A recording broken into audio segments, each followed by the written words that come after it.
What happens when mothers hate men? Well, let's talk about this in today's video.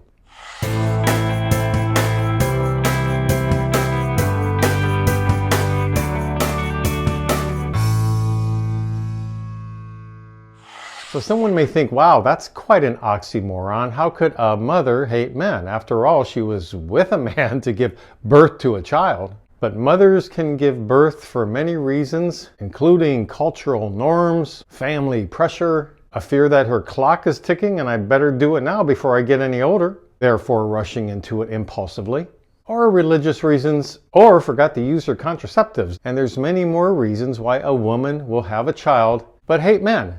And we want to zoom in on that part right now in this video. How is that going to affect that said child? What are the implications of this? Well, none of the implications are good. None of them are healthy. Because if she gives birth to a son in particular, that son is going to feel these ramifications, and a daughter can as well. Because the mother hasn't worked through whatever the issues are about why she hates men in general. Now, there's many reasons for this. It could be that she was abused by her own father. Perhaps she saw her father cheating on the mother. Maybe dad abandoned the family. Or maybe there was a father in the household the whole time, but he was very emotionally distant. And on the list can go. But the point is she hasn't dealt with her childhood trauma. Hence, she's now bringing it into her adult life and now having children, either married or unmarried. She could be a single mother for that reason, but wants to have a child. But it's the child who's going to pay a price. What typically can happen is that boy may grow up feeling emasculated. That mother is not going to raise her son in a way that's going to support him as a masculine human being. Because you have to remember, she hates masculinity on some level. She hates men.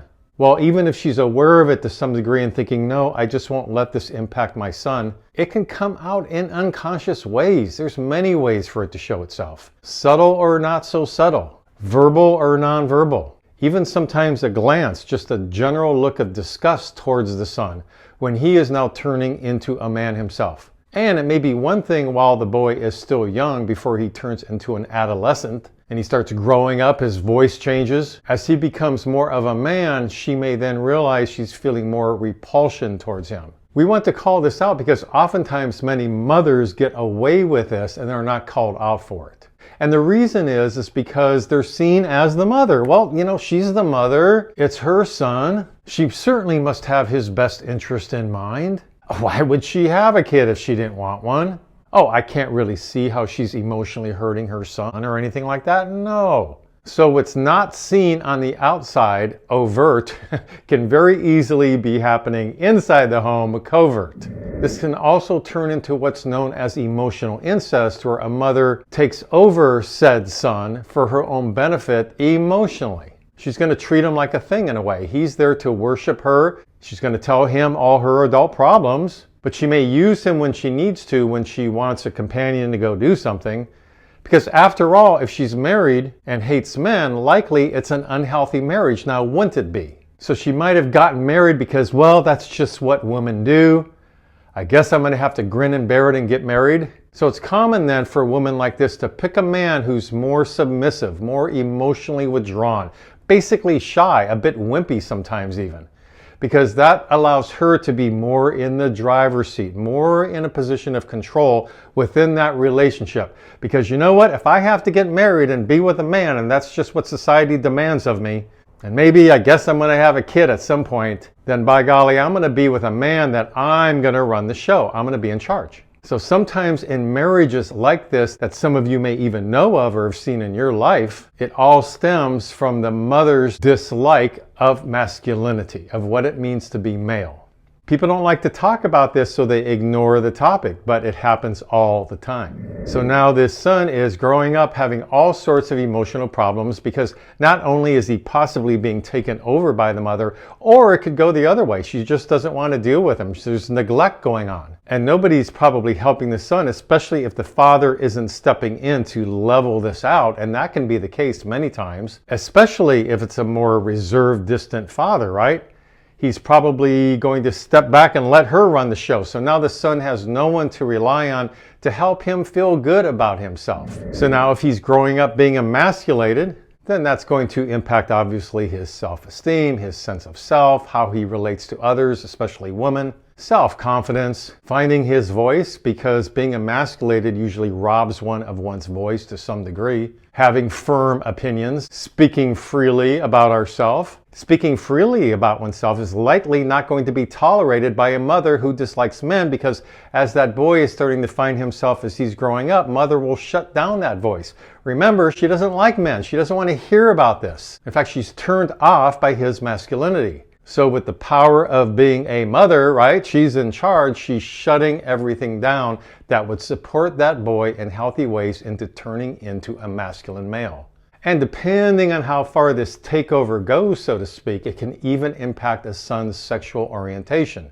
Now, one's orientation is a very gray area, including DNA, genetics, as well as the environment. And in terms of the environment, if a son is learning that women aren't safe, if a woman now represents someone who's going to take me over, maybe this woman is going to take me over or treat me the same way my mother treated me. Now, obviously, this son growing up is not going to have the words for this, not going to understand these dynamics, but that's what's being developed within the son based on the parenting of this mother. So now he's out trying to date, and even if he tries, intimacy, getting too close to a woman, is likely going to be terrifying. Not saying it can't happen, but this could lead to a troubled marriage. And also now the son has views about women, femininity, based on what he learned from his mother. So we see how it spirals into all aspects of life. And the reason I said earlier in the video is that this can also impact the daughter if said mother has a daughter, is because likely she'll still give the daughter messages about what men are all about as she's raising this daughter. They're the scum of the earth. You can't trust them.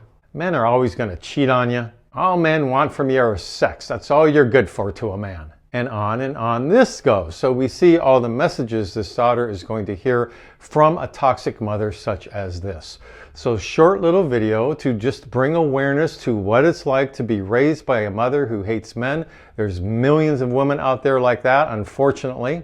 It needs to be talked about because this causes emotional trauma to the son and the daughter too, perhaps. And then they'll likely be working with emotional trauma, hopefully with a therapist as they get older, to understand why they hate themselves, have self-loathing, can't really connect with a woman, have intimacy issues, and so on, based on how they were raised by their own mother. So would love to hear any comments you have about this topic. Please leave them in the comments section below.